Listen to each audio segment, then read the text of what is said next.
Hi! Good afternoon.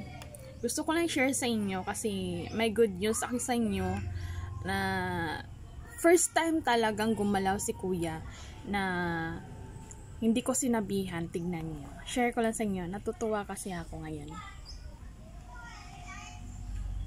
Hindi siya. Nagwalis siya.